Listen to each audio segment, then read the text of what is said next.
Assalamualaikum warahmatullahi wabarakatuh. Nah, ketemu lagi dengan Amal.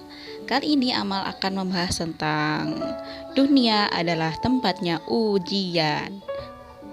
Nah, teman-teman, siapa sih manusia di dunia ini yang belum pernah diuji? Pasti semuanya, semua manusia, semua hamba Allah pasti sudah pernah diuji oleh Allah Subhanahu wa taala. Nah, banyak banget bentuk ujian manusia yang diberikan oleh Allah. Ada yang ujiannya berupa harta, anak, ilmu, dan lain sebagainya.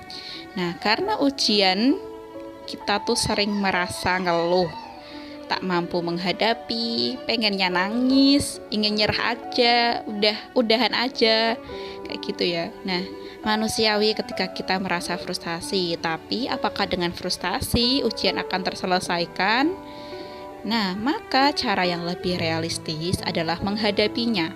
Mau nggak mau, suka nggak suka, ya, kita tetap harus menghadapi ujian tersebut. Ikhtiar dengan sebaik-baiknya, lantunkan doa dengan rutinnya, jalani aja, hajar aja yang ada di depan mata. Nanti ujiannya akan selesai kok. Ketika sudah selesai, maka tandanya kamu sudah level up nih. Nah, alhamdulillah. Lalu jangan lupa ambil hikmahnya untuk perbaikan kita ke depannya. Allah Subhanahu wa taala berfirman pada Quran surat Al-Anbiya ayat 35 yang bunyinya adalah kullu nafsin dha'iqatul maut wa nabluwakum bisyarri wal khairi fitnah wa ilaina turja'un. Artinya, setiap jiwa pasti akan mati dan kami uji kalian dengan keburukan dan kebaikan sebagai cobaan. Kepada kamilah kalian kembali. Nah, berarti dari Quran surat Al-Anbiya ayat 35 bisa kita ketahui bahwa setiap manusia pasti akan mati, benar gak? Atau setiap yang bernyawa pasti akan mati. Hewan bernyawa pasti akan mati, apalagi manusia yang pasti akan mati. Betul kan? Nah, lalu ujian atau cobaan itu bisa berupa hal yang baik ataupun hal yang buruk. Jadi tetap jadi pribadi yang sabar, be honest. Itu be honest ya, be honest. Rendah diri ya, rendah hati. Bukan rendah diri ya, Tovan. Nah, lalu tetap mawas diri ketika menghadapi kebaikan atau keburukan, karena misal pun ujian berupa kebaikan, bisa jadi itu juga ujian. Keburukan pun bisa jadi itu ujian. Jadi tadi ya, ujian itu bisa berupa kebaikan atau berupa keburukan. Jadi tetap mawas diri, berhati-hati, dan perbanyak istighfar. Maka sebagai muslim dan muslimah, jika melihat kebaikan dan keburukan, menganggap itu sebagai kesempatan emas. Ketika diberi ujian keburukan, ya kita senantiasa mengingat Allah.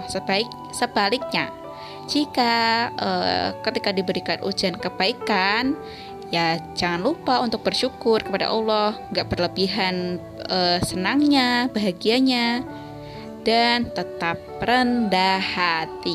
Beda ya rendah hati dengan rendah diri. Kalau rendah diri itu misalnya maaf nih ya, melenceng sedikit. Kalau rendah diri itu misalnya kita tuh nggak mampu nih, tapi kita bilangnya seperti ini, apa sih, aku tuh hanya remukan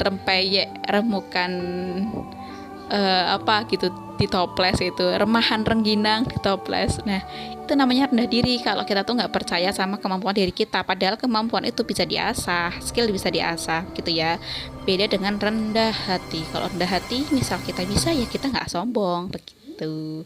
Nah, lalu yang dimaksud Rasulullah tentang mukmin sejati yang beruntung di dunia dan di akhirat adalah ada hadis riwayat Muslim dari Abu Yahya Suhaib bin Sinan radhiyallahu anhu yang artinya, sungguh mengagumkan perihal orang mukmin. Semua hal yang menimpa mereka membuahkan kebaikan yang itu tidak didapatkan oleh selainnya.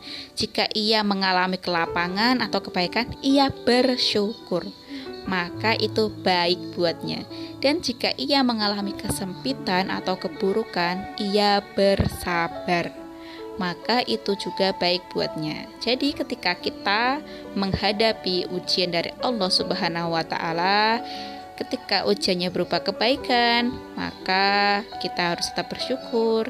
Ketika ujian itu berupa kesempitan atau keburukan, maka kita wajib bersabar. Gitu ya. Memang ngomong itu mudah, tapi prakteknya susah. Tapi jangan putus asa, karena semua akan mudah karena ridho dari Allah Subhanahu wa taala. Jadi yuk semangat dalam menghadapi ujian, semangat jadi pribadi yang lebih baik dari hari ke hari, dan semangat untuk menjalankan hari demi hari. Terima kasih. Wassalamualaikum warahmatullahi wabarakatuh. Tetap semangat ya.